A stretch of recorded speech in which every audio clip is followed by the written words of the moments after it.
7, saucers passing, Roswell crash, debris field, Raimi memo half revealed, Project Sign, Project Grudge, Cold War skies, the radar buzz, Blue Book files locked away, Men in Black say no one saw a thing today. Watch closely as a different U.S. drone drops a Hellfire missile on that fast-moving war. The missile appearing to bounce off the Foo Fighters over World War II, Nazi rumors grew, Operation Paperclip, Vietnam's secret ships, Maury Island fragments fall, Flatwoods monster standing tall. Every decade, every night, something strange is in the sky. We didn't stop the sightings. They've been in the heavens while the world keeps fighting.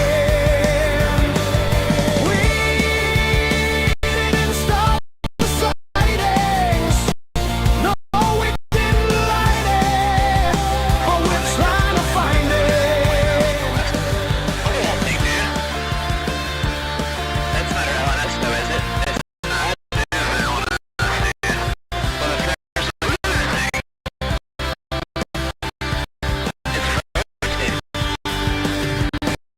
Betty Barney, missing time, Hills record sign, Kecksburg Bell in Pennsylvania, sheriff says it tried to change ya.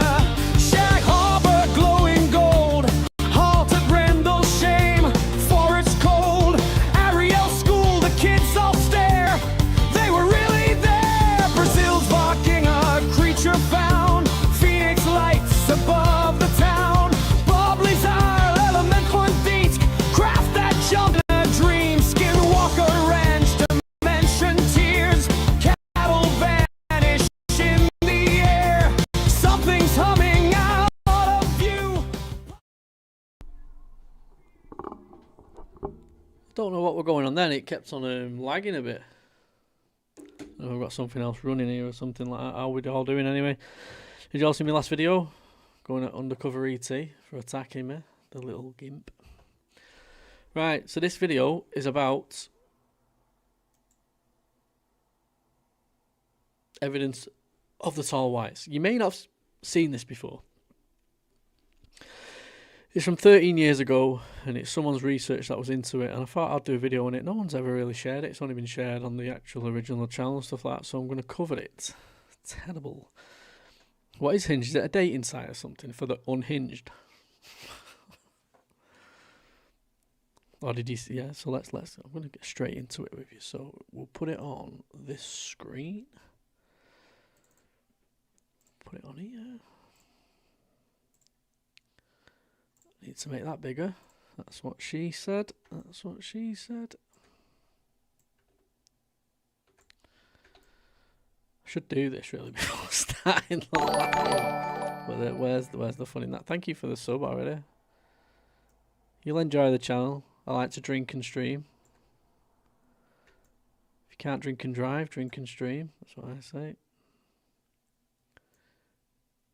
Get that there. Small. There we go. I think we're alright now. Are we all good? How are we all doing tonight anyway? What day is it? It's Thursday, innit? Right, we're going to get straight into this evidence of the thing. I've not watched it all, so I've seen a couple of parts. So we're going to go into it with you. Let's go for it, folks.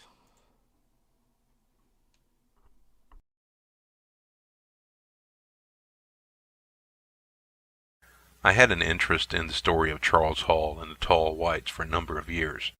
After reading his book Millennial Hospitality, I was trying to locate the positioning of the weather stations on the bombing and gunnery ranges that he talks about in his book, so that I could better understand the orientation of the various locations.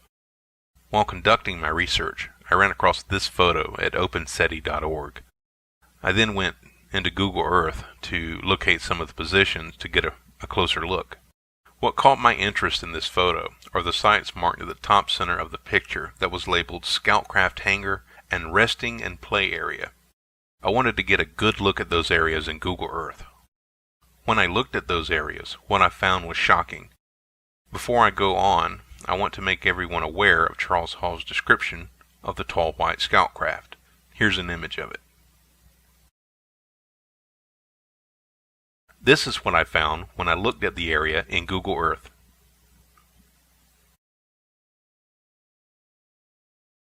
It appears to be three structures that seem to fit the description of the scout craft as described by Charles Hall.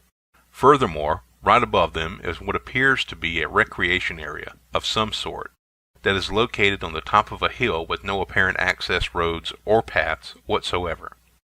It should be noted that this is in the same area that Charles Hall reported seeing these craft and the recreation area. According to Google Earth, this is approximately 15 miles north of Creech Air Force Base, Nevada. In an effort to get a statement from the Air Force on this object, I filed a request under the Freedom of Information Act.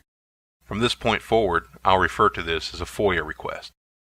Here is the text of my request. I stated, "Can you please identify some of the structures in the desert north of Creech Air Force Base? The structure is inside the Nellis Test and Training Range. It is approximately 15.38 miles north of the main entrance of Creech Air Force Base. It is a tan-colored rectangle with three oval objects. Can you please identify what each of these objects are? If possible, I would like to get a close photograph of these objects and the area." I then went on to give the coordinates and also a link to the location in Google Maps. The Air Force refused to answer my request, stating that I had not provided sufficient details to enable them to respond. This is the actual FOIA response that I received from the Air Force. I contacted by phone the FOIA manager that sent me this response, and I talked to her about this request. She was very nice, and we had a pleasant conversation. She said that without a request for specific documents, she could not help me. The Air Force is not required under the Freedom of Information Act to answer requests to identify an unknown object. The FOIA request must be a specific request for specific documentation. The Air Force is not required under the FOIA Act to answer requests to identify an unknown How many people actually believe in the tall whites, the Nordics and stuff like that? object. The FOIA must be a request for specific documentation. Furthermore, she said that just because the object is located on the range north of Creech Air Force Base, they may not be owned or operated by the Air Force. She added that the Air Force may also have no idea who these objects belong to. She said that unless I could find some type of documentation to go off of to base a request on, she could not help me. Since I had no idea of how to obtain information on documents on these objects, I requested that she close my FOIA request. So, unless someone has any idea what these objects could possibly be, or who owns them, a FOIA request on them is no good. Further research that I've done has revealed some other interesting facts. There were multiple nuclear tests in the mid to late 1960s that were done in the general area of the reported Tall White underground base facility. Note that in this image, the nuclear tests are in the order of their location from north to south in the test area. It should be noted that one of the original points of research in nuclear testing was its application in civil engineering and underground excavation. Could these tests be an indication of underground construction? Also, there were 3 earthquakes in the general area. In 1963, at 4.1 magnitude at 15.53 miles deep. In 1968, at 3.6 magnitude at 20.51 miles deep. And in 1987, at 3.6 magnitude at 24.30 miles deep. Also, on the far side of the valley, in the same area of the previously mentioned scout craft, there were 10 earthquakes. Give me a second, I'll make the screen bigger for you folks. 1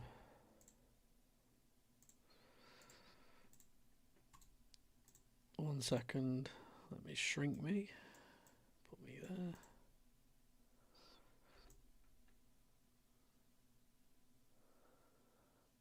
Put it there.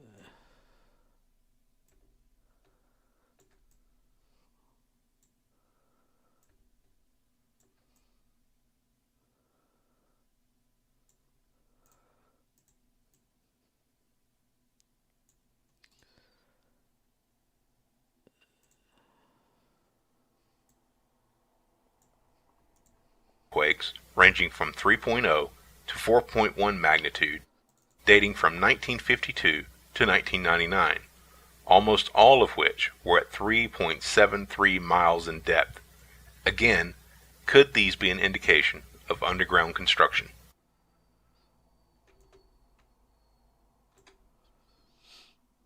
Right, so we're on now, part 2.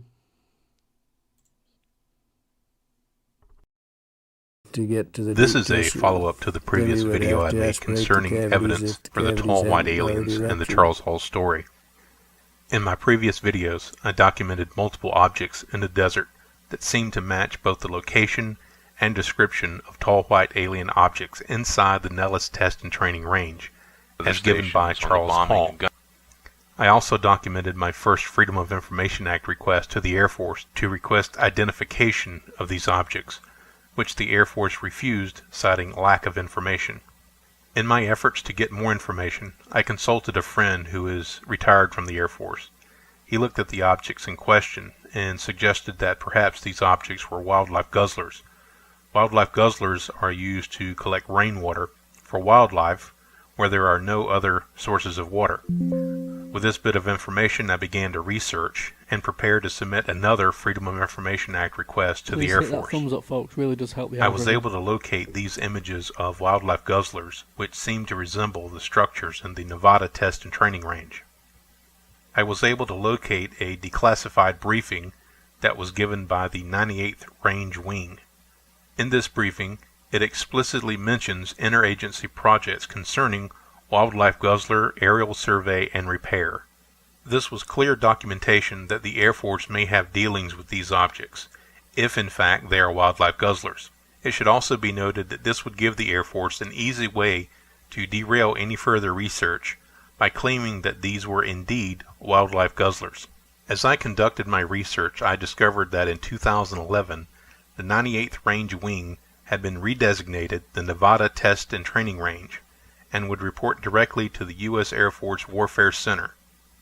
With this information, on February 19, 2013, I filed a second Freedom of Information Act request with the Air Force.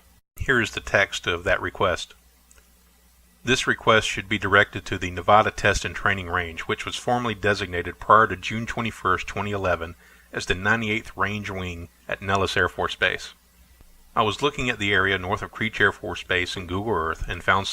My advice to you folks would be to put it on your TV and comment through the mobile phone, as it will be better. Just let me set it up so you can see it all better.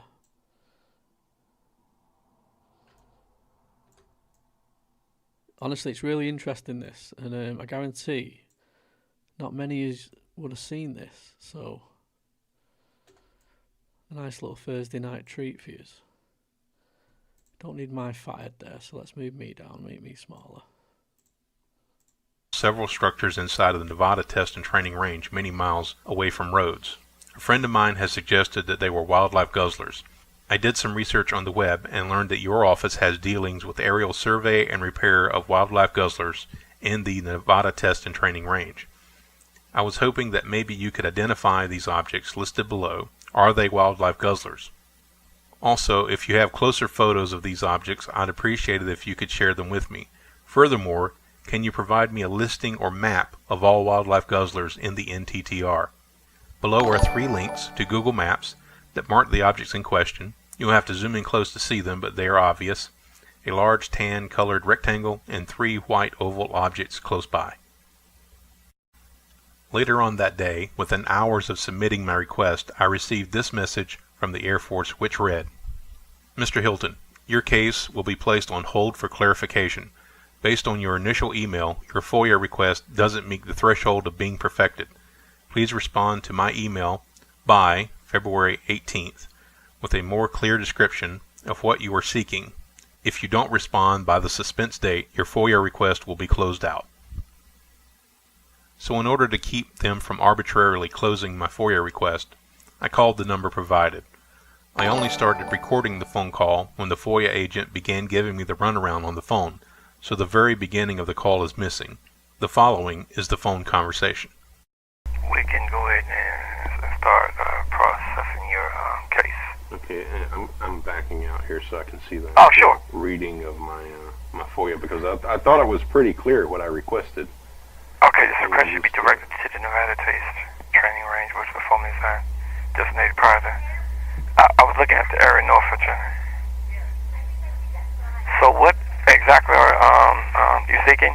Okay, well, as I said at the very beginning of my request, I'm requesting this go to Nellis Air Force Base, which is Okay. the unit used to be called the 98th Range Wing, Yeah. which has been redesignated to the Nevada Test Training Range. That's literally what they're called now. Okay. The objects that I saw north of Creech Air Force Base, me and several friends, we believe that they are wildlife guzzlers. Okay, basically collect rainwater to water wildlife. Okay. Sure. I did a little research. Apparently, the 98th Range Wing, they have, well, formerly, they have a briefing that's you can find online where they discuss that they do aerial survey and repair of wildlife guzzlers. So therefore, I'm filing this request with them to see if they can provide me with information on the wildlife guzzlers inside the Nevada Test and Training Range. And if possible, if they will provide me with a map or locations, or if they can even identify the object as being a wildlife guzzler. And that's why at the bottom of the FOIA request you see 3 sets of coordinates and also 3 links to Google Maps. Okay. I tell you what, sir. I will open this case back up and send to Nellis. Okay, and just for clarification, what was the original reasoning that it was closed? No, it's actually the case is not closed. It was just placed on hold for, I guess, only for clarification only. Okay, so wasn't closed at all. That's why I'm not following here. I mean, it seems pretty clear to me. So, Yes, yeah, you know. but and I do understand now exactly what you're asking for, and I will tell the Nellis and manager to process this case here. Okay, all right. Yep. Well, and your name one more time? Oh, sure. First name is and I can be reached as Okay. All right. Okay. All right. Thank you very much for your help. And I guess, No problem. about a month or so I'll hear back from this or something like that. Hope not anyway, right? All right. No. All right. Well, thank you very much for your help, sir. No problem, sir. Have a good day. You have a wonderful day. Bye-bye. So after that, my Freedom of Information Act request was allowed to proceed to Nellis Air Force Base. On March 5th, 2013, I received the following response from Nellis Air Force Base denying any knowledge. It was obvious at this point that any further request for information from the Air Force would be a waste of time.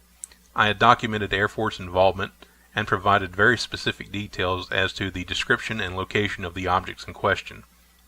I then decided to turn my attention to other U.S. government agencies that may be involved, namely the Nevada Office of the Bureau of Land Management and the U.S. Fish and Wildlife Service. I had previously prepared emails for each and sent them on February 19, 2013. The Bureau of Land Management responded and recommended that I contact the Department of Defense since they manage the Nevada Test and Training Range. Perhaps by coincidence, this response also came on March 5, 2013, the very same day that the Air Force sent their response denying any knowledge. The U.S. Fish and Wildlife Service never did respond to my email request. During the month of March, I continued my research. I was able to locate a map buried in an obscure briefing about the Desert National Wildlife Refuge from the U.S. Fish and Wildlife Service. This map was titled Desert Bighorn Sheep Habitat. On the map were locations marked as man-made water catchments. These locations exactly matched the locations of the objects I had located inside the Nevada Test and Training Range. It is important to note that the official cover story, as stated by Charles Hall many times, is that the tall white aliens are referred to as bighorn sheep. On April 4, 2013, with still no response from the U.S. Fish and Wildlife Service, I sent them an email again requesting information. On April 8, 2013, I received a response from the U.S. Fish and Wildlife Service. It stated that they had forwarded my request to Creech Air Force Base Public Affairs Office. Two things are interesting about this response. Below their response, you can see the inter-office comment made by the U.S. Fish and Wildlife Service Public Affairs Officer, referring to my email stating, "Here is a duplicate of that questionable email again." Furthermore, at the bottom of the email, you can see that the responding official is a special agent with the U.S. Fish and Wildlife Service Office of Law Enforcement. Why would a simple request for information be called, quote, questionable, and forwarded to a special agent? On April 9, 2013, I received another email from the U.S. Fish and Wildlife Service. In this email, a biologist with the Nevada Department of Wildlife informed me that the objects I had located were wildlife guzzlers. To be honest, this is the response I expected. It labels the objects in such a way that it deflects attention from them.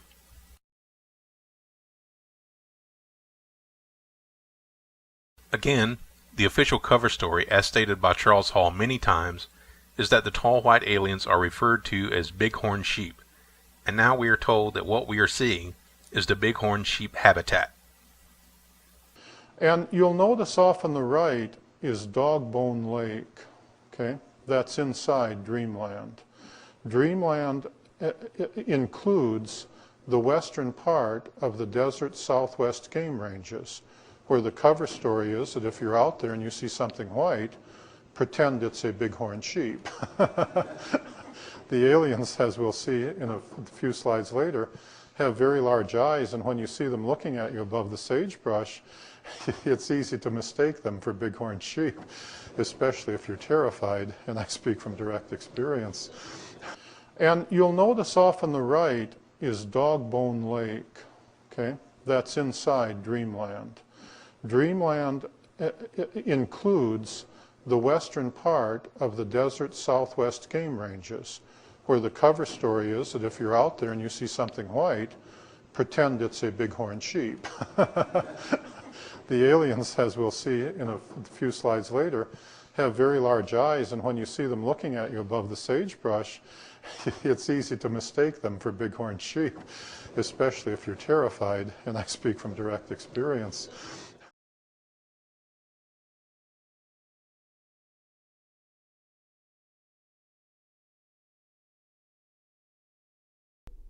Let me just get the third one for you folks.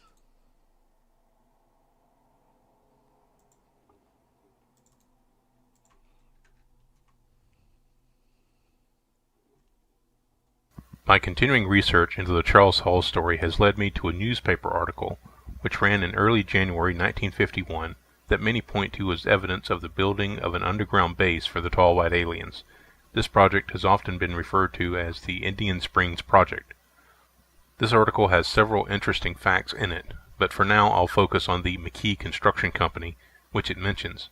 Initially, that name alone was too little to go on, so I had to dig for other newspaper sources related to this.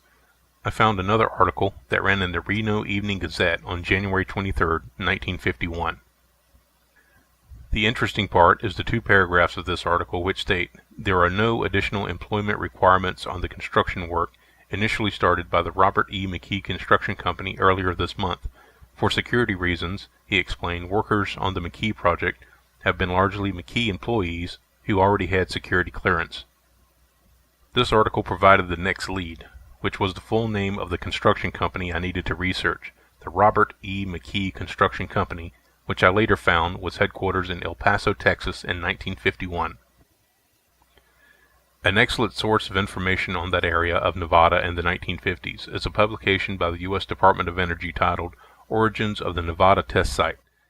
It gives a thorough historical narrative of the development of the Nevada nuclear test site and is freely available online. I suggest that people interested in this area of the country and its many related subjects give it a read. Specifically, there are 3 quotes from the work that tie the Robert E. McKee Construction Company to the area. For the sake of brevity, I won't read the entire relevant quotes, but you can pause the video and read each of them if you like. The first quote reads, "Meanwhile, 2 of Los Alamos' building contractors, Robert E. McKee Company and Reynolds Electric and Engineering Company, began work at the site. The McKee Company acquired a vacant garage at 817 South Main Street in Las Vegas to serve as an in-town headquarters." On a side note, this building still exists in Las Vegas and can be seen in Google Earth. The second quote reads, A contract for the project, the newspaper stated, had been awarded to the McKee Construction Company, which built the Los Alamos aid plant in New Mexico and was setting up offices on South Main Street. Finally, the third quote reads, "The release stated that the new Las Vegas field office was a sub-office of the Santa Fe Operations Office, noted that the construction by the McKee Company was already underway at the test site, and listed Ralph P. Johnson as the manager of the field office." To give a little background, the Robert E. McKee Construction Company had a long history of being a trusted contractor for the U.S. government. They were awarded many contracts on government projects, which included military installations in the Panama Canal Zone, the Los Alamos National Laboratory, and multiple buildings at the U.S. Air Force Academy, which included the iconic chapel. Now, with the McKee Company firmly linked to the government and to the restricted area of New Mexico, let's return to the two newspaper articles mentioned earlier. Anyone researching this story could easily dismiss the newspaper articles as being related to the early U.S. nuclear weapons program. I also did myself. On the surface, that is what they appear to be, but if you dig farther, you will find clues that do not support that conclusion. The first newspaper article specifically states that the project is not related to the national nuclear program, so that removes that possible explanation for the article.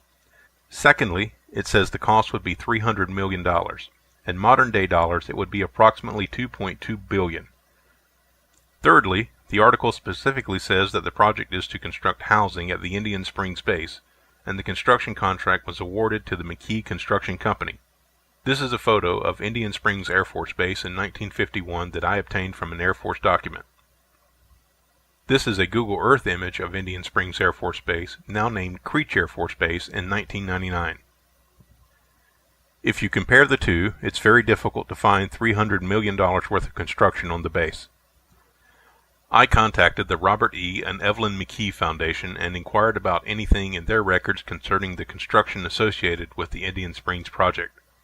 The response I got was that the only job listing in their records was for the Atomic Energy Commission in Las Vegas, Nevada, which was awarded on December 19, 1950. The construction work ran from December 23, 1950 to May 23, 1951, and the total contract was approximately $680,000. That leaves a huge amount of work and money missing, but without buying a copy of the company's job history from the foundation, I can't get access to it for further research.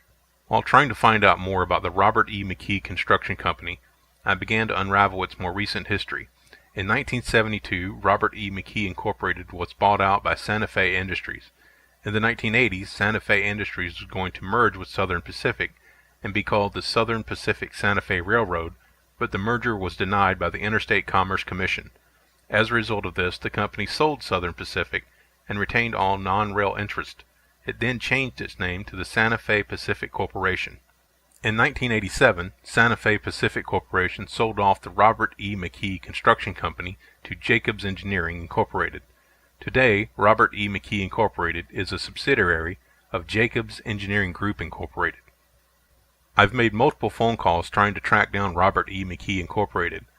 Most of the information on the internet in regards to their address is incorrect. One lady at Jacobs Engineering Group remarked that they were a subsidiary a long time ago. I made several attempts to contact the Jacobs Public Affairs Administrator, but none of my phone calls were ever returned. This is a very, very cold trail, and one can expect that many of the detailed records of the Robert E. McKee Construction Company have been lost or destroyed over the years. This, and the fact that the company has changed ownership multiple times, will make further research into the Indian Springs project and its connection to the Tall Whites very difficult indeed.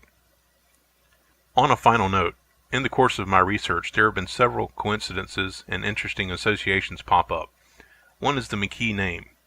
In my previous video, Evidence for the Tall White Aliens Part 2, the biologist that responded to my email was named McKee. Is he of any relation to the McKees of the McKee Construction? I have no idea, but still a funny coincidence.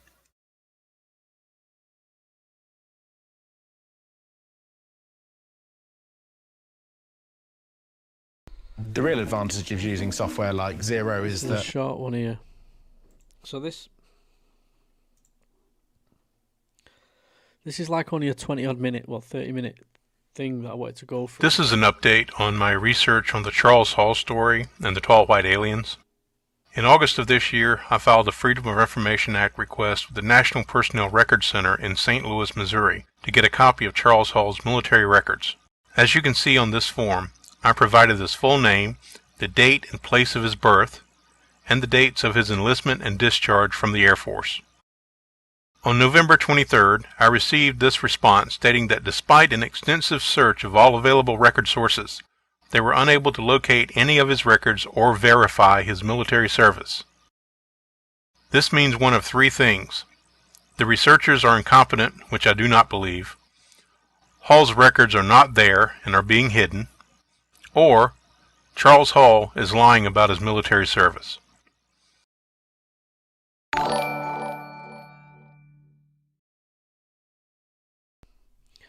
So that was just a short thing with it, the alien whites. Now, I don't want to end the live yet. I want to go into something else. Now, that bit there, the first half an hour was the tall whites bit. But if you want me to play some Dan Burrish, you might not have seen this. You might have seen this, you might not, but I'll put it on if people want to watch it. It is, where is it?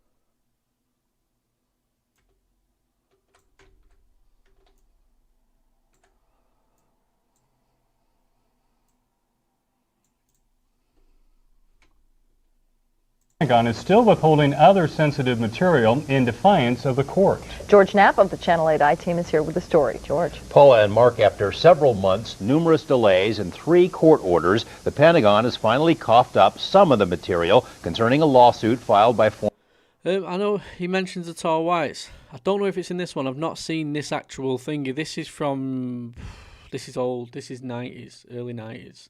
And this is on the Wayback Machine. I get a lot of my rare stuff from the Wayback Machine. I do a lot of digging to get to some of the old stuff and things like that. Former workers at Area. I was going to do this as a separate video, but seeing as though there's a few people in the live, we'll play it now. If people obviously are interested in the tall whites, we can come back to that. But that half an hour was just important. It's a really good research what he was doing, and he put it together nicely, I thought. 51. Considering how much the military has been dragging its feet, you might think the documents held vital national secrets. Not so. Itself. And by that I mean that they're saying that they can classify evidence of their own crimes. Law professor Jonathan Turley represents former Area 51 employees who say they were exposed to toxic materials at the base. The military has contended the lawsuit can't proceed because it would endanger national security to reveal anything about the base, including whether there's any paint or jet fuel stored there. Channel 8 News asked the court to unseal transcripts from the trial, transcripts which had no reason to be sealed in the first place. Then why is the hearing being concealed? And the answer is If you could hit the thumbs up, folks, it would really help. I don't usually do lives. Well, I do lives this late, but not on a Thursday. So I appreciate he's being in here, chilling out, getting away from the missus, or getting away from the fellas. the oldest answer in the book. The government's embarrassed. It doesn't want the public to know what it did behind closed doors. The Pentagon reluctantly released hundreds of pages from the trial, including copies of an Area 51 security manual, which teaches base security officers how to lie to the public. The manual confirms that Area 51 has its own swimming pool, tennis courts, and corner bar. Also released was testimony from base workers who witnessed exposures to toxic chemicals. But the most important material requested by Channel 8 and ordered released by the court is still being withheld. When and if it is finally released, the material could show the extreme lengths the government has taken in order to hide evidence of its own crimes. And frankly, it's bloody ridiculous for the government to continue to reinterpret orders and delay the release of information. We are not going away. Nor are we. Today, the U.S. Ninth Circuit Court of Appeals acknowledged the government's delay tactics. It granted the Area 51 employees more time to file their appeal based on the fact that the Pentagon has not yet handed over the information that Channel 8 and the workers have requested.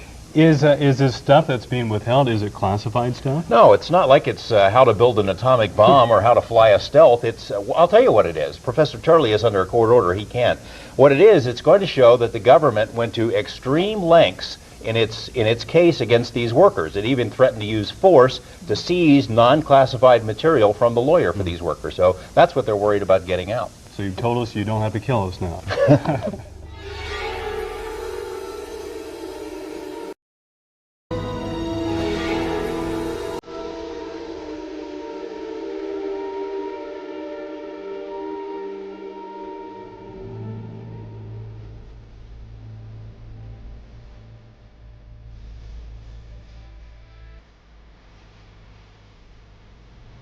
I have never met an alien, but I have met an extraterrestrial.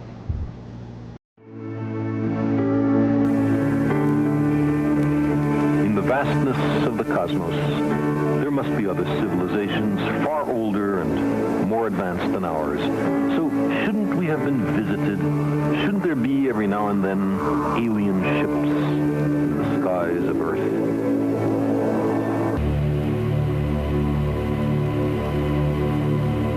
I occasionally think how quickly our differences worldwide would vanish if we were facing an alien threat from outside this world. And yet I ask you, does it look okay on the screen, folks? I'm just trying to look at the TV there to make sure it looks all right for you. is not an alien force already among us?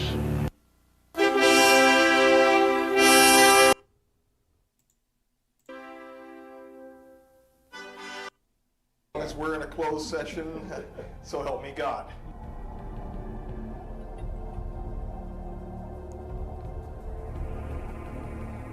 Initially, I was briefed that J-Rod was an alien, specifically from the reticulum system, to reticulum 4. I had no idea the truth. Yes, from 2 reticulum 4 now, but I had no idea the truth of how they came to be. As I said to you before, I have never met an alien, but I have met an extraterrestrial.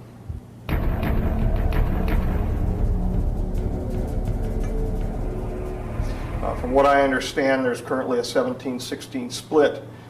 This is mostly rumor around the community to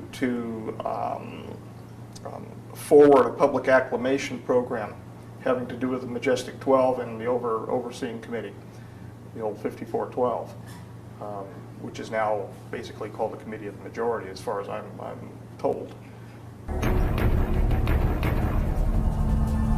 How ancient? Oh, Sumerian?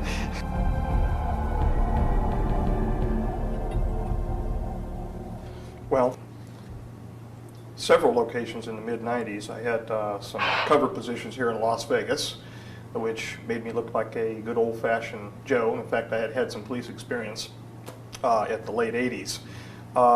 You're probably centering your question around the work for the government. In 1986, I was approached while working as an undergraduate student in Dr. Bert Bell Barbero's office in his parasitology laboratory, to be exact. I was looking through a scope at the time. 3 gentlemen walked into the laboratory, closed the door behind them.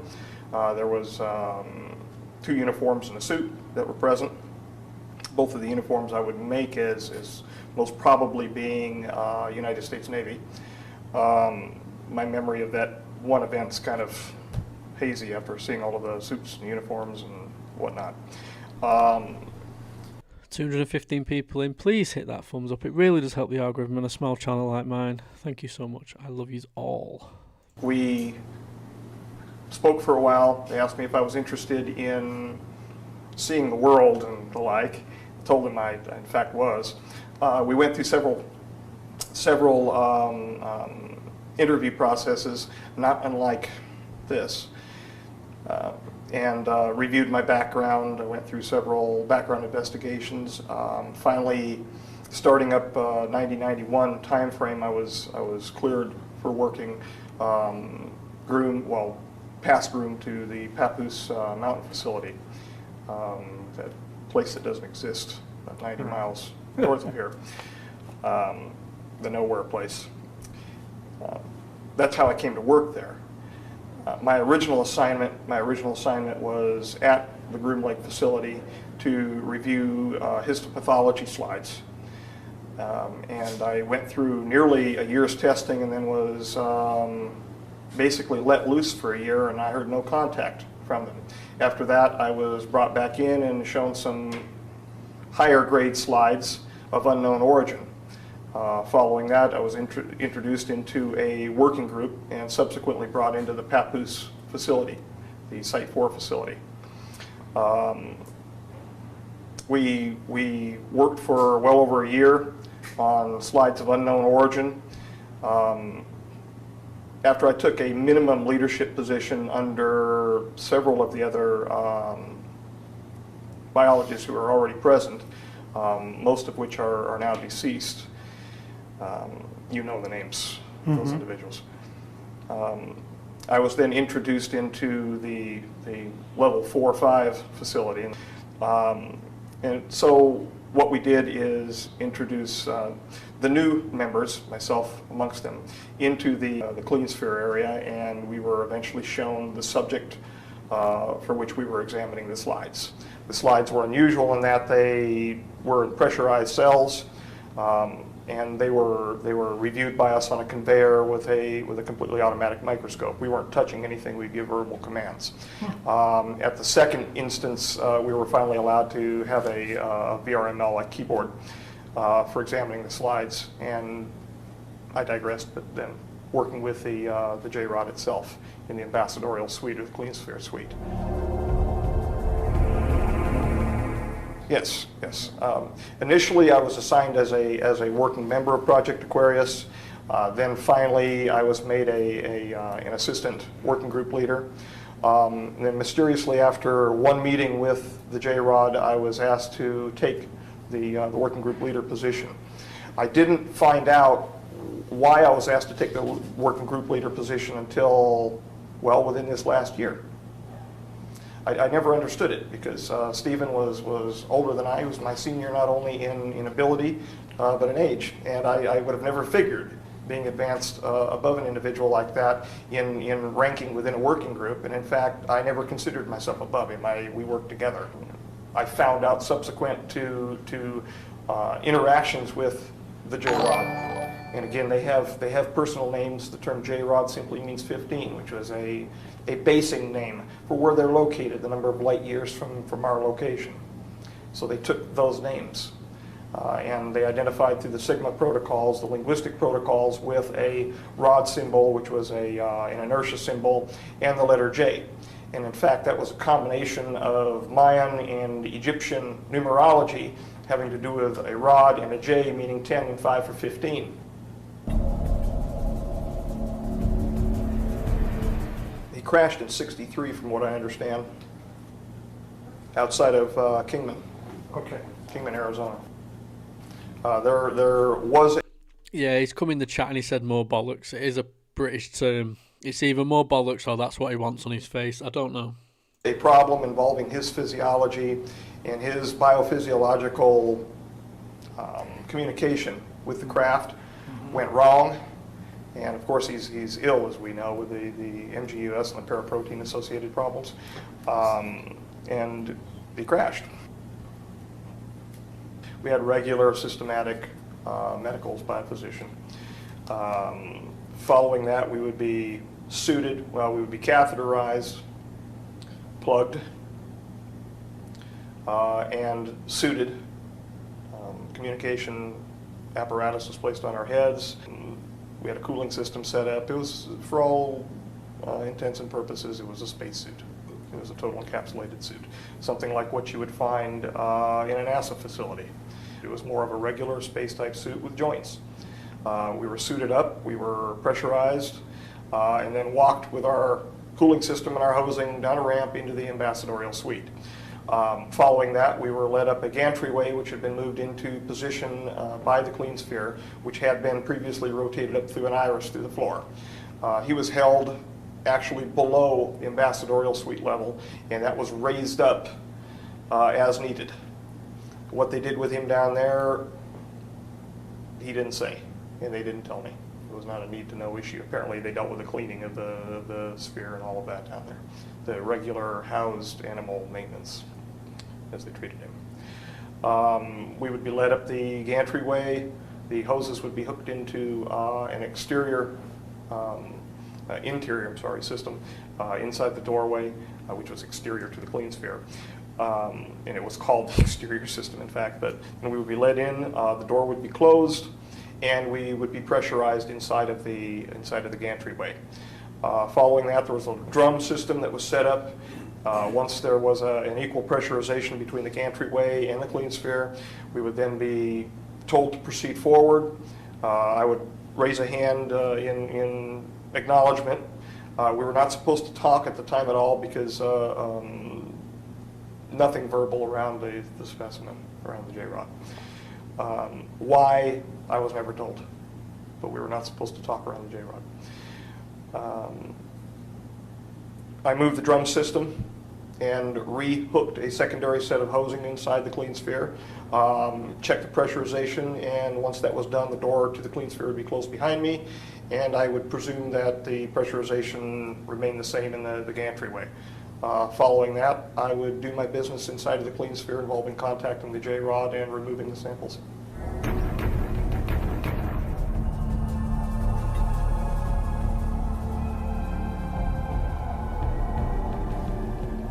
My original feeling was I was looking at a giant insect. It's the best I can just off the cuff. It looked like a giant insect, being dark brown and hunched in a corner, very insectoid in appearance. It almost looked like it had an exoskeleton. I felt afraid inside because I was always told that monsters weren't real.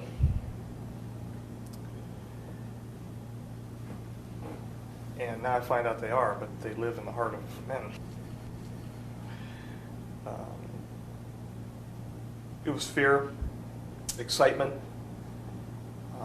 complete astonishment, because honestly, I thought we were dealing with some sort of monkey, something like an old world ape or the like, but indeed it wasn't. That's what my feeling was. This, I'm not going to lay on and talk about how intellectual I was at the time about it. So the first half an hour was the tall whites and research from somebody, and then obviously I wanted to keep the live going, so I thought I'd share this old clip as well. It's on the Wayback Machine. It's actually one of 12, so I'll probably do these over a course of the next couple of weeks.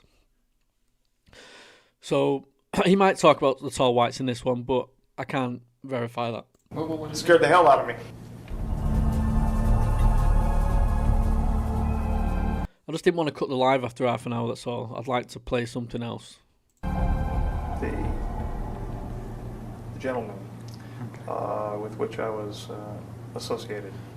302, wow, okay, thank you. If you could hit that thumbs up, that really does help and tells YouTube that we've got an absolute bunch of gimps that love this topic and want to watch this channel. That really does help.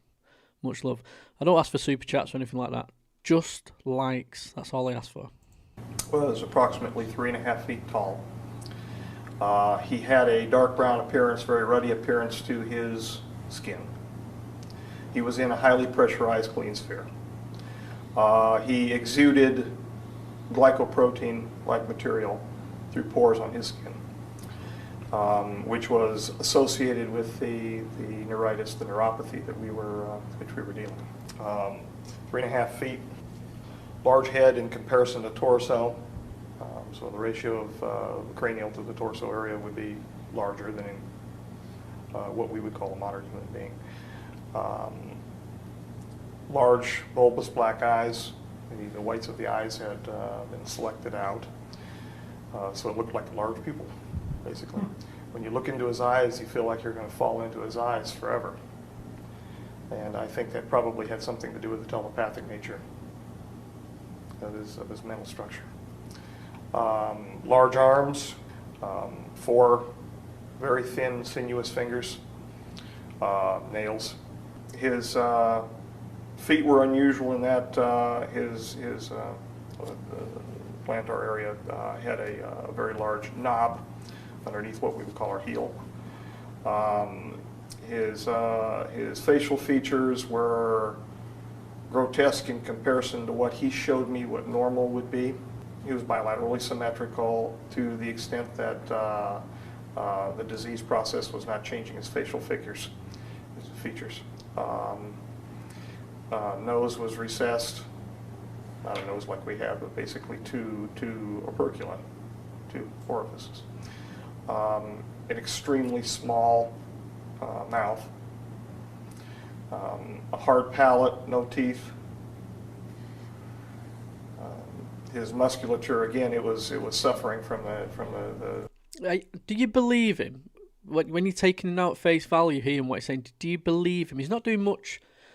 You know, when people look at people now, he's not touching his nose, he's not touching his ear, he's quite stationary, isn't he? He's quite bland. He's very hard to read.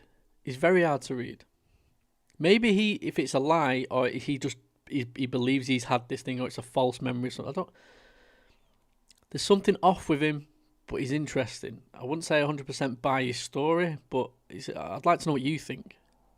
The problem at the myoneural junction. We were removing samples to attempt a treatment, a full diagnosis and a treatment for a paraprotein-related monoclonal gammopathy of uncertain significance type disorder, which had...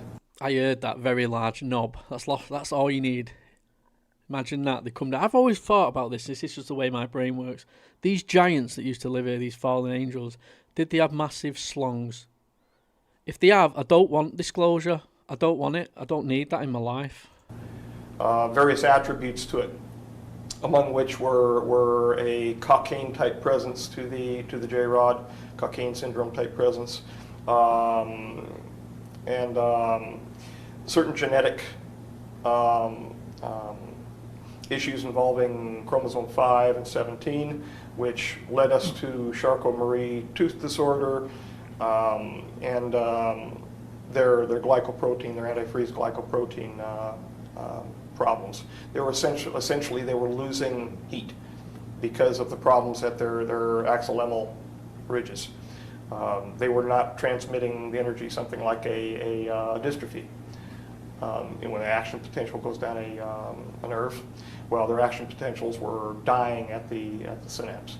He wasn't forming plaques. He was simply demyelinating. He could be an actor. He's not dead either, is he? He's still alive. But the one thing that I do question is, I'm pretty sure he said he had is it glystomia or glysteno? I can't remember the word. And it was like terminal, but he's still alive. That don't make sense to me either. Repairing the demyelination area with the immune system. They've got a cell-mediated immune system, humoral system, just like we have. The cells are different. They've got Philopodia, but very strange looking blood-like material. It's like it. But that's why we use the term analog so much, because it was different. It was different. He was hunched over most of the time, could not support himself fully, given muscular atrophy, and that had to do with the peripheral neuropathy which he was suffering. So he would grunt and move toward me almost in a flopping fashion. Feet were large in comparison to what we would say our feet would be. How many toes? He was unclothed 4. 4. Yeah, he was unclothed, which bothered him. He wanted to wear clothing and was refused in every turn. Called himself captive, and justifiably so.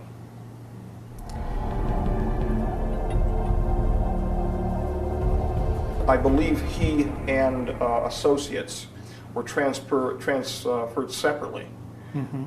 He to the originally to the Groom Lake facility, Okay. and an associate to, I believe, Los Alamos. I have no independent verification of where the associate went, though. All I can say is that he was there at Site 4, right?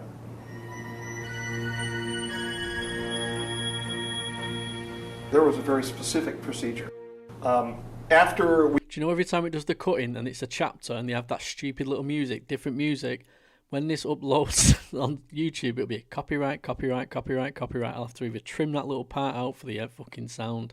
We would be brought in with our helper biologists. There was controlling helper biologists, those in the gallery, and then the introduction specialist, which was myself on a number of occasions.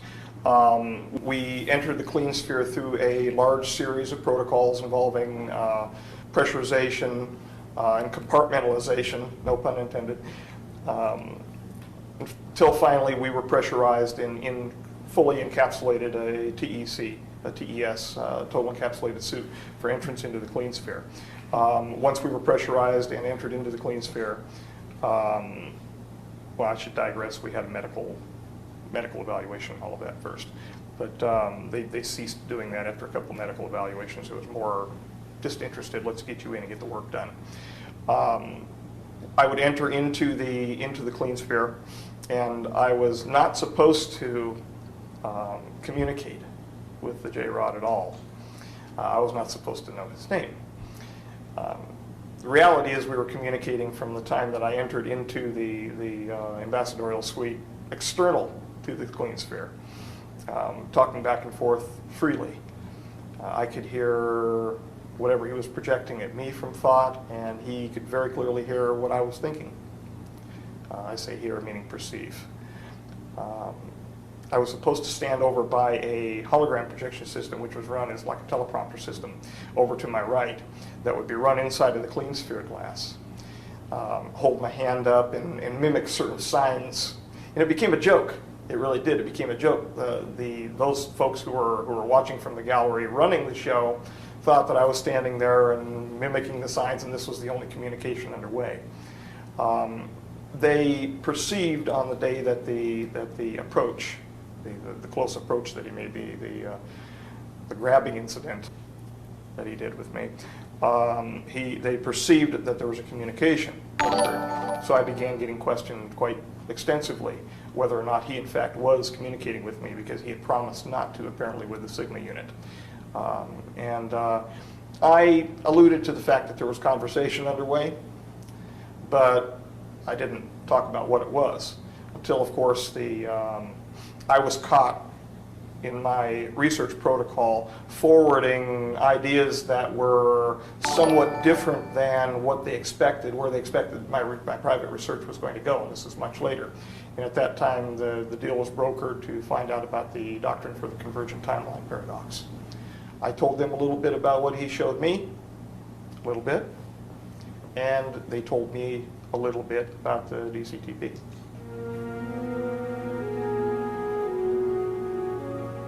No, not as far as I'm aware. Not as far as he told me, no. They excrete in a manner that we would excrete. Their external genitalia are different than ours. The females have somewhat like vulva, but they have a clasper situation. The male has a male clasper, the female claspers. It looks like a disc with rectangular solids that are rotated into position for clasping at the inguinal region. They do have internal fertilization. Now this was something you read because you didn't see a female, did you? No, this is something he showed me of his wife. Yes. And how was that image presented to you? Did it appear... I was inside the image. You were inside the image? That's what it felt like. Like virtual reality? Yes. Everything that he showed me when this was the incident. When he projected it into me, it felt like I was there.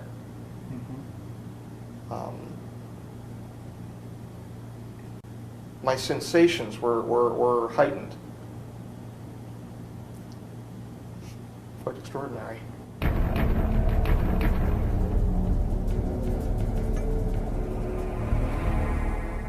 Again, excuse the pun, a gray surrounding. Very, very dull, drab surrounding. Almost like a concrete evacuation. 388 people in the live. Please think about hitting that thumbs up. Really does help. Thank you so much. Center. I'm shocked. It's Thursday night. What he's all doing? He's all getting drunk tonight. You'd have evacuation zones underneath the hotels in case of mass casualties or mass disaster, where it was a very clinical environment. He was extremely depressed. If we were to term him human, I'm not a psychologist, but I think he would be termed as clinically depressed. He wept, but he didn't weep outside. He wept when he was with me.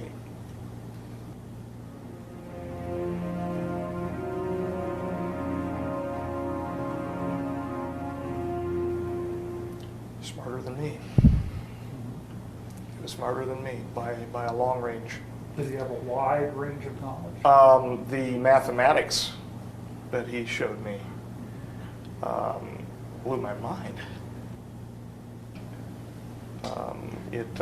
He showed me concurrently not only the equations for the rule of nines, but he also did so diagrammatically, and he did so with three-dimensional, like a VRML system, where I was watching cubes come together.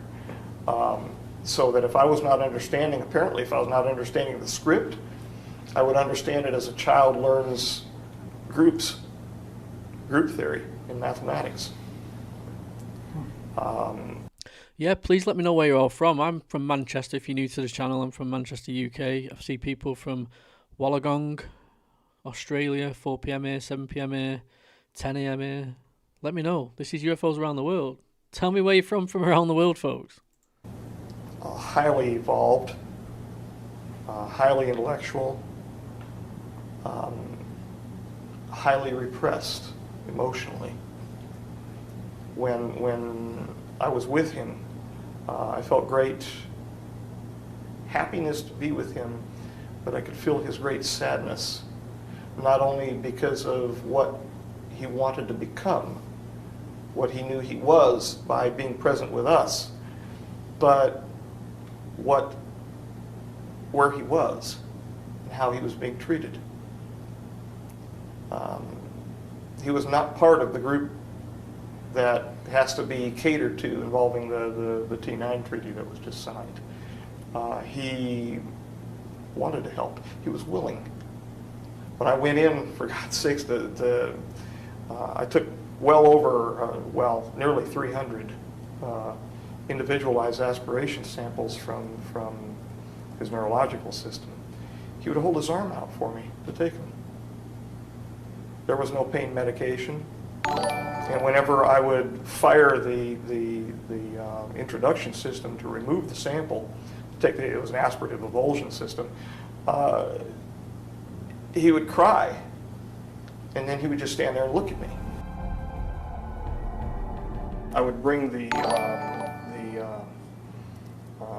sample after the initial removal from his tissues into the introduction system, and then approve it and move it. Yeah, from everywhere: Liverpool, Oslo, Tomahawk, Wisconsin, Lancashire, Soft Southerner, Manchester, Arundel Council, Florida, from Stoke. We got a Liverpool person in though. Sorry, I thought I put fucking limits on this chat. As long as there's only one, I'll put up with it. He's making this up as he goes along. Listen, everything I put on my channel doesn't necessarily mean I believe it. But who am I to not share that? It's up to the audience to make their own decisions, and for live chats like this to have discussions, friendly chats, and say, listen, he's talking bullshit. Give your opinion why you think he's talking bullshit. You're not going to get blocked for it. You're free to express yourself on this channel. Oh, and while there's quite a few in here, I'm creating a playlist, and what I want is people to send me a video speaking about how you got into this topic, and if you've got any experiences, talk and share your footage and stuff with me. I want to create a playlist just for you, not phone-ins. I know people are doing phone-ins at the minute.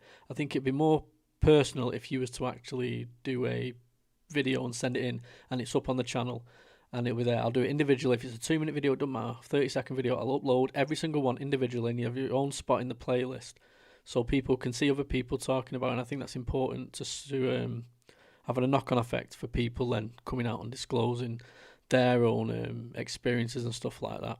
North Yorkshire, Ontario, New Zealand, hello. Florida is the only. I'd love to live in Florida. Move it from there to one of the helper biologists. Usually it was Robert, outside of the clean sphere, and then he would move it from there to be handled under our normal protocols. It was a level 5, past our the BMBL system. He'd just stand there and take it.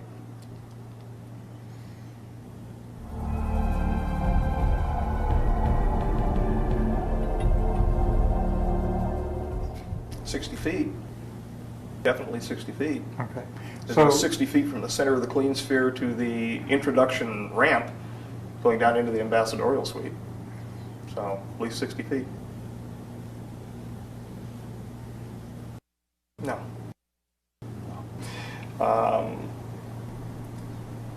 Got a lot of Australians in tonight. I'm assuming a lot of you are Polarity followers. I'm an online friend of Polarity. We're hoping to do a collab soon. So I hope you are all following your Aussie counterpart. Polarity does a great job. Does lives similar to this. I could tell that it was somebody other than me. And I could tell because I felt drawn toward the subject that was sending the communication. When the J-Rod spoke with me, prior to the bombardment of the images, it was something that was part of me, but not part of me. I actually felt non-resident for a moment. It was almost an OBE type feeling. And then I could feel myself pull back and experience the sound. It was physical. It was more real than touching an object. And that's the only real time that I felt anything, more physical than physical. If he was upset, I could feel his pain. It got to the point where, as I was doing the needle introductions, I could feel what he was feeling. So as I would inject the needle under the integument and find my proper location. Nearly at 100 thumbs up, folks. 10 away. If you could really just push that for me, that would really help.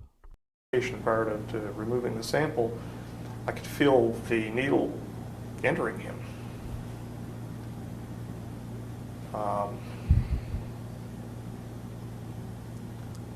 So I could feel his feelings. The folks that wanted to find out what he was saying to me, they knew darn well that he was communicating with me after a while, because I was smiling. I couldn't help it, because we were actually joking back and forth. And they didn't know. They didn't have any clue. They didn't have any clue what he was saying. So it had to have been selective. They certainly wouldn't have pressed me like they did after I woke up from the big attention scenario. I woke up outside of the clean sphere. I was drug out of there by Stephen. He finally got a secondary suit on. Don't be afraid to say you admit that you believe him.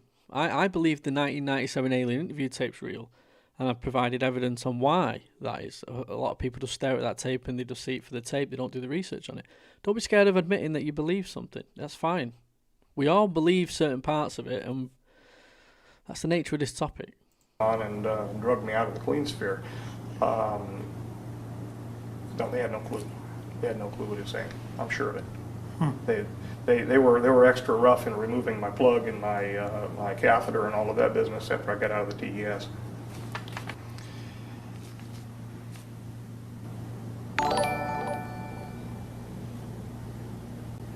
It's multifocal. There's several reasons. The largest reason is not the most important reason. The largest reason from a personal perspective is to step out from under the Black Ops community and retire. I'm ready. I told you before, I can see myself walking along a pond and not being bothered by anybody except for maybe a bird here or there, and taking a sample and just taking my time and looking at it for fun.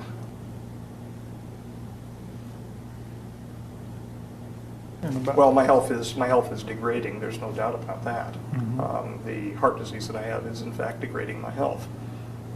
Time is coming. I don't know how long that is, and of course that's within God's providence. Yes. Disappear at Walden's Pond. There are other reasons too. You know, without yelling the poor me scenario. Yes, people have a right to know. I mean, that's, you know, other folks have screamed that. Some of them, I think, real. Some of them phony as a $3 bill.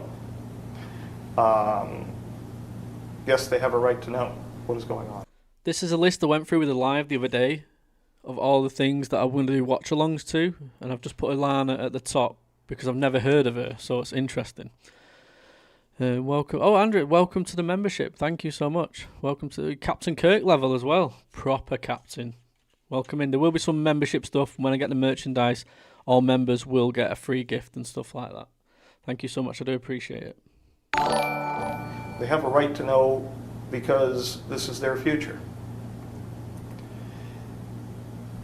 Or maybe not. And it depends upon our wisdom or lack thereof. This gets me thinking. The one thing that we've heard from the Brookings Institution study, the famous clamp study.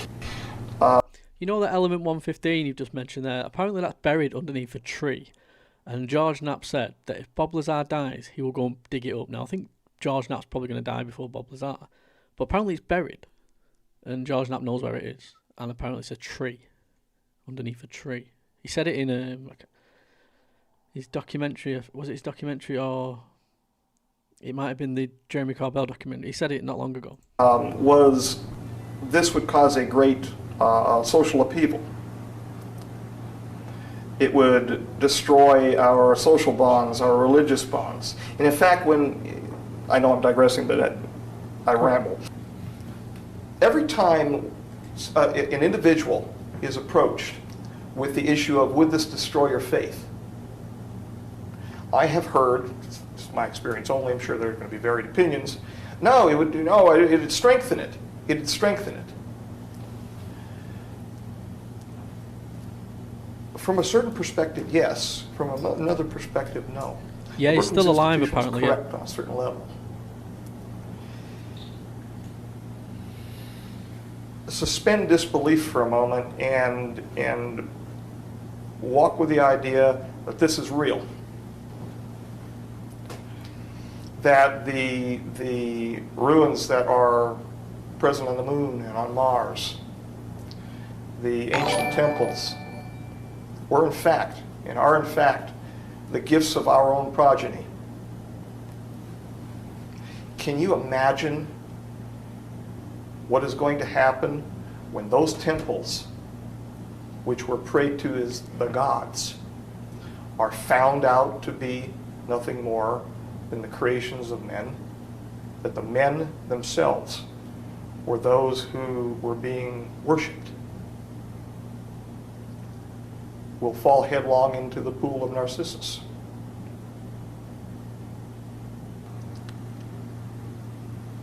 And maybe that's a good thing. Maybe that's a good thing. Maybe we'll find truth, love, God, in something other than buildings and stones and marble. Maybe we'll find out who he really is, or she. it or just us.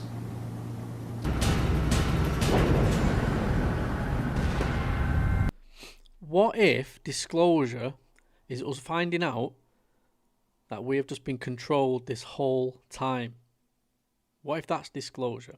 What if these scientists that have been going missing, I've just had some information actually off a friend, and some stuff's coming out over the next couple of days, possibly a week or two. What if these scientists that have been abducted and taken somewhere to a facility underground because there's some event that's going to happen over the next week or two, and there's potential nuclear war, all these rumours, don't get on a plane, all over X. What if they've been taken because they need these scientists for after this event, and they're going to need these people? Because you got to remember, they would have to put things in place. They'd have to just take them and tell them, listen, this is going down, we need you here and stuff like that. Just think outside the box. Could be totally wrong. Hope I'm fucking wrong, but you never know. They would need to prepare for after it. You know, what they're going to do after a nuclear war, if they know it's going to happen, they're trying to do it. They need to rebuild afterwards, and they need highly intelligent people. You want an experience of Site 4, watch the Andromeda Strain.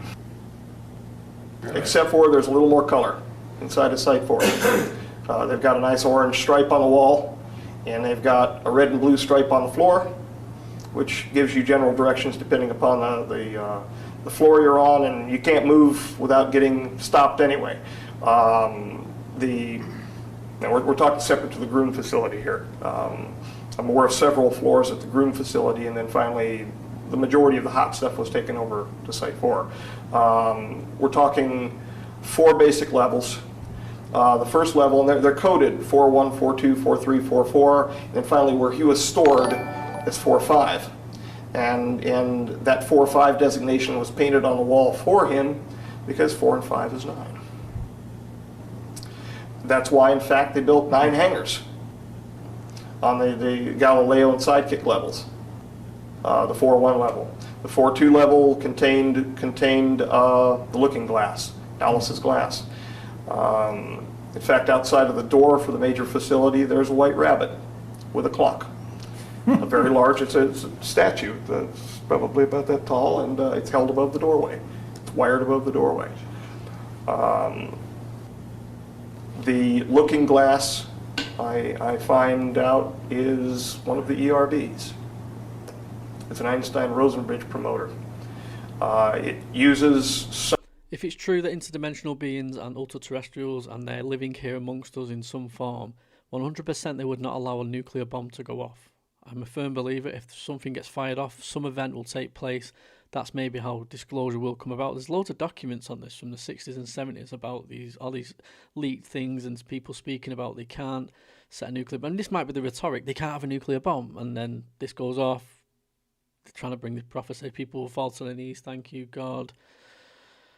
And that's how it comes about. But I'm with you. I don't think nuclear. I think the UK tested one. They haven't tested them since the 1990, 91, 92. I think it was Russia, US, and UK. North Korea potentially have said they've tested one 2017 or something like that. It's not confirmed. They say a lot of things, Kim Jong-un. But there's been actual no tests. And even the nuclear bomb tests, they were fake. It was shown in Joe Rogan. It's shown like the car there, not there, then the car there 1 minute. It looked like little toy houses that were being blown up, and the camera was stable. It's bullshit. And I don't think these numbers are right either when they say, oh, these have got a number of nuclear missiles, these have got a number. It doesn't make sense. It doesn't make sense. It is looking like they're going to go and do a ground invasion in Iran. It's been spoken about for... I got information about 4 days ago that since Christmas they've been moving equipment over to the Middle East, and that equipment hasn't always been for the air support, it's been to prepare for a ground invasion. So this has been in the planning for at least December. Buckle up, folks, and stay safe for fuck's sake, and look for your nearest underground shelter somewhere. There are loads all over the UK that are disused, obviously disused, but like you can find them. Fucking how to get in there, I don't know, but there's loads scattered around the UK. For the rest of the world, I haven't got a fucking clue for you. You have to do your research on it.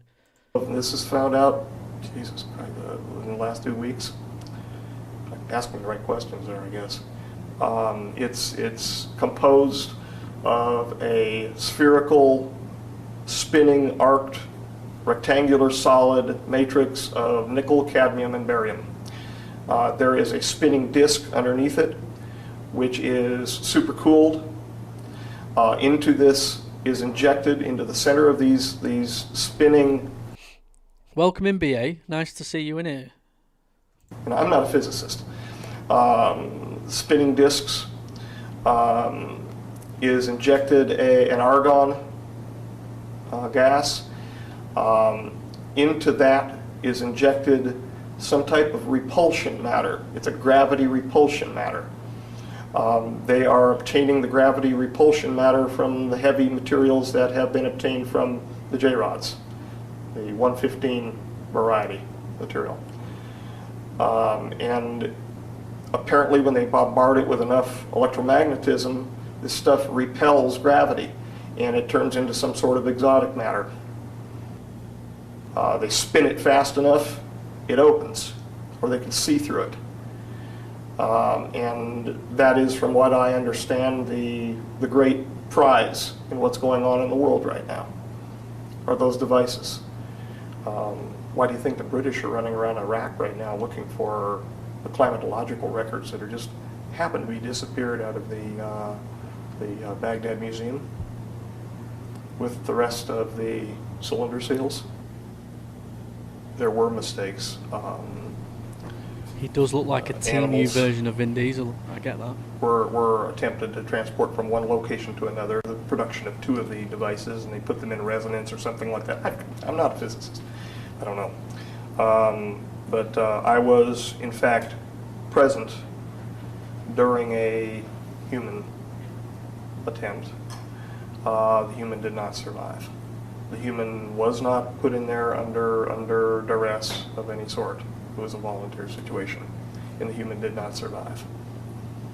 The human did not move. The human stayed where the human was put. But the human changed, and I don't want to talk about it anymore.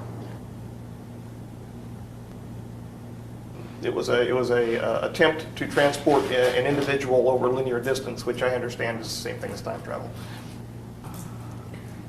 Distance is time. Yeah. From what I understand, they've only used it for information purposes. Aside from that, how they get the information out of it, no clue. I don't know. What specific information they... Someone gave me a Project Looking Glass challenge coin. It was a multi-agency project. I have no issues sharing the challenge coin. I think it's from the 19th. What's that? What's that, BA? A challenge coin? They've obtained, I only know of one piece of information, and that is the rush, why the rush is underway to get Lotus done by the 2005 deadline. That in fact this group of J-rods that are not complying with the wishes of the committee and the wishes of the rest of the J-rods and the associated brothers, to put a clamp on them so that they stop their influence within the political structures of our government, including the financial structures. That it is in fact their slowing down of the progress to stop getting these, picking up these little gates that were put together. That would be our downfall in 2012. They wish to find a resolution to the broken resonance between they and the other half of they, the so-called Orions and the Reticulans. They also wish to, for fear of extinction, have a relief of the paraprotein related problem. And speaking about that just for a moment, we found out that some of the disease process under which they're fighting is a PNA. It's a peptide nucleic acid. I don't know if you're, well, a protein-associated background nucleic acid. And that protein-associated background is a prion. which goes to one of the things that they wanted me to do at Sweetness. Very dangerous, very dangerous. But the exchange process is to solve the problem to prevent what went wrong in 2012. And the rogue, if you will, group of the J-Rods are not cooperating with that. But a deal has been brokered for the T9 treaty to be held in abeyance until 2005. When that treaty is upped in 2005, once they receive what they've asked for, and they should be receiving a little more, and I've already mentioned some of that material that they're not aware of yet, the PNA material and some of the things that we can do with the oligonucleotides to possibly help facilitate their problems. But once that's upped, they are supposed to come under the auspices of the general agreement between the Committee of the Majority and their respective societies. If so, nothing will get turned on aside from what nature and God is providing us in 2012, and we won't separate. However, they will remain as they are, their future selves as well. They will remain as they are, and we will remain as we are. We can't go back. That's just something that's impossible as far as what they can tell. We're going to get not wiped out. The biggest problem is to make sure that there are no human-created ERB machines. I mean, that sounds science fiction-ish, okay, and you know, it's hokey sounding, okay. To make sure that there are none of them in existence which can automatically turn on when the next age begins on December 21st, 2012. We are apparently going to cross over the plane of the galaxy, which there is a dense network of wormholes. There is supposed to be some sort of enlightenment, whether or not that's the Christ event, or whether that's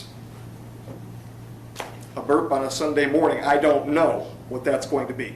I'm not enough of a scholar in that area to figure that out, to know. Could you imagine Dan Barish now, with the way the topic's gone and the way like loads of people have taken to the UFO topic over the last few years, how he would get so much hate and attack all over the internet for what he's claiming to be? They would want him in X spaces every day. They'd be bashing him. Wouldn't get away with it, would you? I do know. Thank you so much, BA, for that super chat. It's going towards the Sea Star telescope, so I can add it to my content, so I can start doing the moon lives, sun lives, all that kind of stuff. Really do appreciate that, BA Chris. Thank you so much. And if you don't know who BA Chris is, she's the person that gave me the Bigelow information, and also she's an author, and I recommend you check her books out. That failure would result in too much energy being directed at our planet from our star. And hence my interest in looking at the pretty pictures above the sun, the corona of the sun. It's the pace at which these unusual forms are being produced is increasing.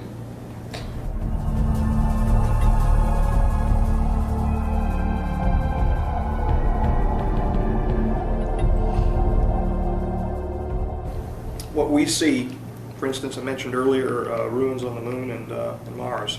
Probably you're aware that I was involved in Inca City research, so-called Inca City. That's because the J-Rod showed me that as an image, but didn't show me that as an image of a dead city. Showed me that as the image of no, I won't be future. I won't be covering Project Bluebeam tonight. If you go on X, I think they're covering it right now with what's going on in the Middle East, to be honest with you. But I will do a Project Bluebeam live. I've got, like I said, I've got a list that you've all given me that I'm going to work through for the live streams. I'll be live tomorrow during the day, and I'll probably be live tomorrow night as well. So I'm going to do 2 lives tomorrow, 2 watch-alongs. I'll be live Saturday twice as well, daytime and nighttime, because I've got some free time. So there'll be 4 lives over the next 2 days for watch along. So I'll try and get through at least 4 of these. City, a living, breathing society, post damage here, post catastrophe. We are literally looking at things that are present, but according to a linear timeline, haven't been built yet. According to the doctrine of the convergent timeline paradox, the J-rods, to solve their paraprotein problem, used these ERBs to go back in time. And some of them were worshipped. They were treated as gods, and temples were built for them, and et cetera, et cetera. The so-called Anubis Ra, that sort of business. Again, I'm not, this is getting science fiction-y because it sounds like poppycock. But this is what I got in exchange for the information that he gave me. Please hit the thumbs up, folks. Really does help. Thank you so much for joining me tonight. Literally, there are 2 or more concurrent timelines that we're living in. 2 separate existences. And what that means exactly, that's what I read. What that means exactly, I'm not sure. To solve their problem, they messed around with us even earlier than earlier when they had been treated as gods. They went back, treated as gods, went back before. In other words, they could apparently select the timeline. How they do that, again, no clue. They manipulated our original DNA and removed a single strand from us. This made us able to mate with another experiment which was underway at the time called Neanderthalensis. And yes, I know there is no genetic evidence concerning the mating between the Neanderthals and the other brand, if you will, of our kind. That's because all of the genes have been turned off. Any of the unusual mating sequences aside from retroviruses that tagged along were turned off as part of our long intermittent sequences. They're part of the great repeats. And in fact, the Neanderthals, take a look at the number of long interspersing elements that they have in their genome, and that will bear out what I'm saying. There are a number of nodes on the planet, what I'm understanding, that naturally are sensitive, electromagnetically, I don't know, okay? They're naturally sensitive to the space through which we pass. These nodes activate spontaneously when we pass through them, or can be struck with electromagnetism and be temporarily opened.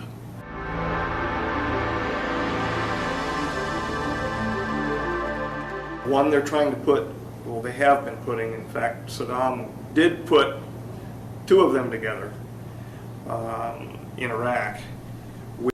That's interesting, you just said that. If you follow Bashar, he said certain people would start to go missing, very select, and I heard one guy say Easter Sunday morning something's going to happen.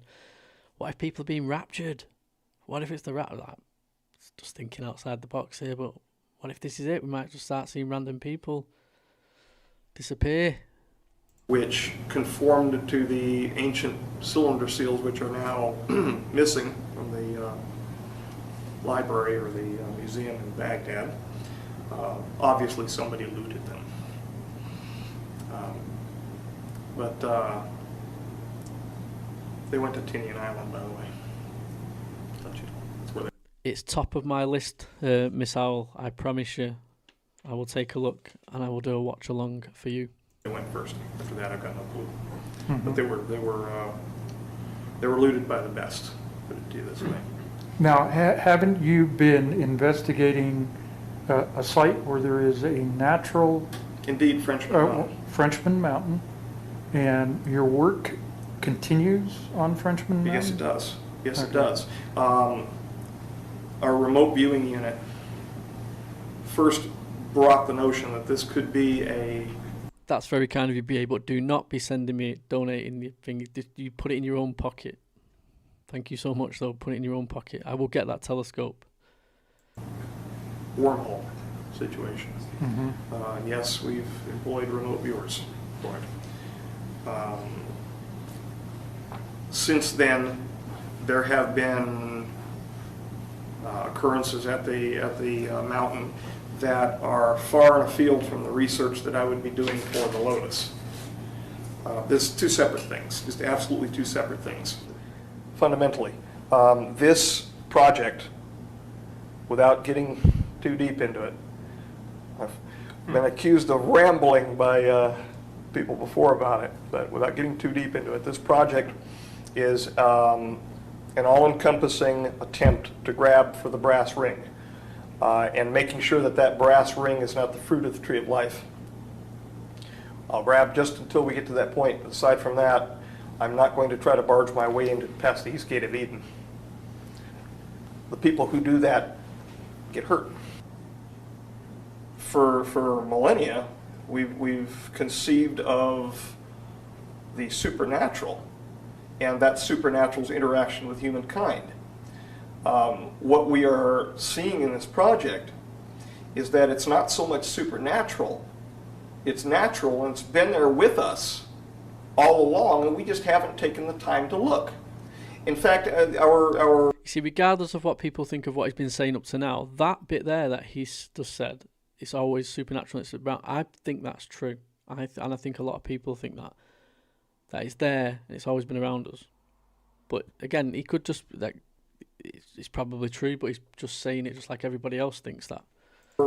Procedures have been mutually exclusive. Laboratory procedures have been mutually exclusive to find what we found. They would destroy or mask over the process that we're now beholding. These particles have the ability, in essence, to bend light. It's masking.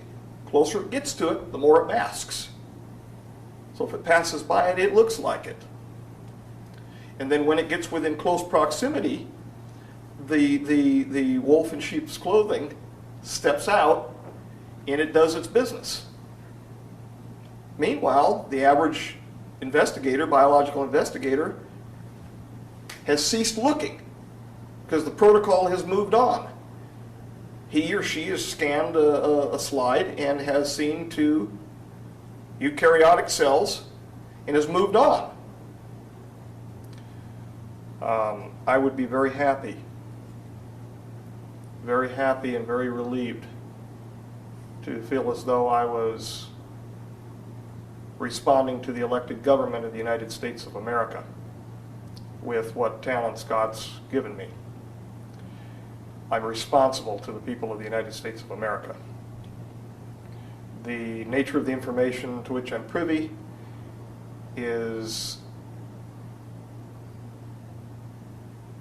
sensitive enough that the full disclosure of that information would have to be done in an appropriate location and under appropriate circumstances. Certain military application information would have to be done in a closed session milieu for the national security. The Congress knows it's not in control.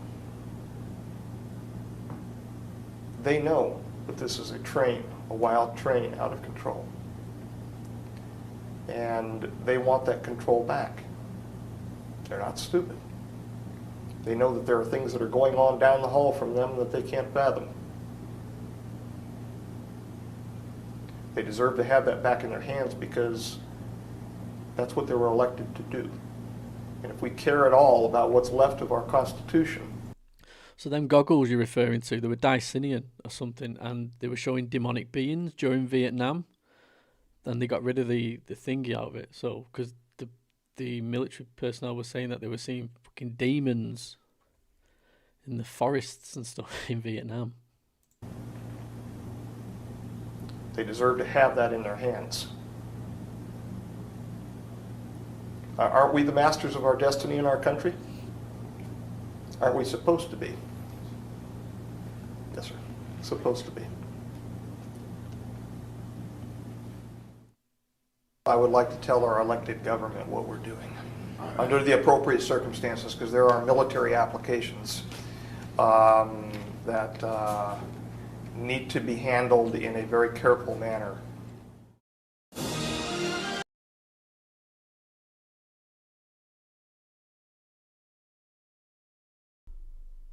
Right, folks, that's the end of the 1 of 12. That's Alien Disclosure. We've got 2.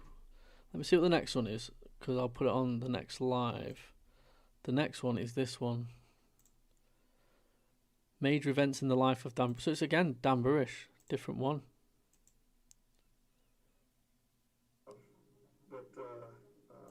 I'll just give you a sneak peek of it here. Just give us a sec. Not that one. Experience. The call was to Long Beach from enthusiasm in me, which meant the most to me. That's an hour and 38 minutes, that one. So I'll do that at some point as well. I'll go through all them 12 at some point, stick them in a playlist for people. Thank you so much for coming in, by the way. It's had like 300 and odd consistently, which is huge for a channel that's only 11,000 subs. So I really do appreciate that. Please feel free to check out the other videos that I've done. I do a lot of content. I do the past, I do the present, I do lives. Like I said, I want your videos. UFOs Around the World brand at gmail.com. If you want to send me a 30-second, 1 minute, 2 minute, 5 minute, 10-minute video of why you got into this topic, the experiences you've had, it just helps. I can put it into a playlist and other people will see it, and it might make them want to speak out as well. And I think that's important. We need to get more people to speak out in this, and I want to do it from the ground level. I don't want to be going for the gatekeepers. We need to wake more people up, and I think that's what's happening at the minute. More people are coming into this topic. They're saying that something's not right. Let's get their stories, because you're not all lying. You're not all lying. So something's going on. The more people I can get to send videos in, the more we can set a wave going off. I want thousands of them. So if you want to send a video to me, just send it at UFOs Around the World brand at gmail.com, and I will get it.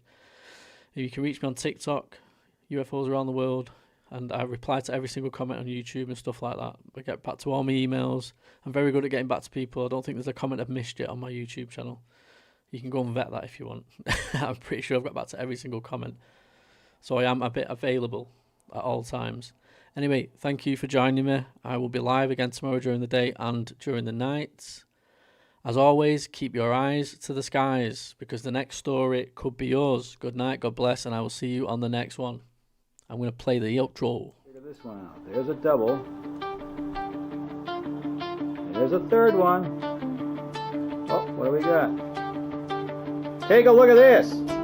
Kenneth Arnold, lights flashing, 47 saucers passing, Roswell crash, debris field, Ramey memo half revealed, Project Sign, Project Grudge, Cold War skies, the radar buzz, Blue Book files locked away, Men in Black say no one saw a thing today. Watch closely as a different U.S. drone drops a Hellfire missile on that fast-moving war. The missile appearing to bounce off the object. Foo Fighters over World War II, Nazi discs, the rumors grew. Operation Paperclip, V2 rockets, secret ships, Maury Island fragments fall, Flatwoods monster standing tall. Every decade, every night, something strange is in the sky.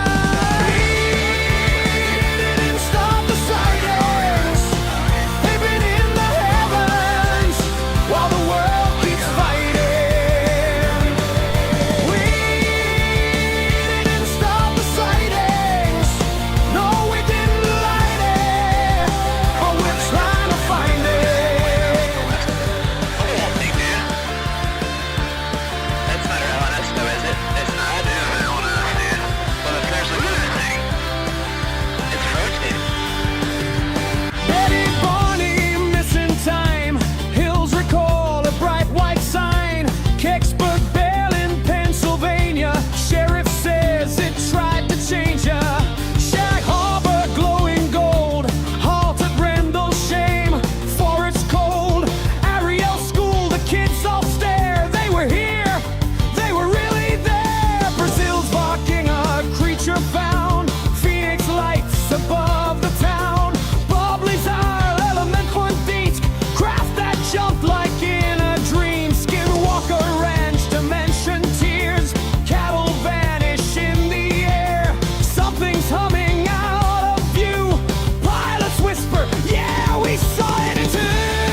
whistle blow.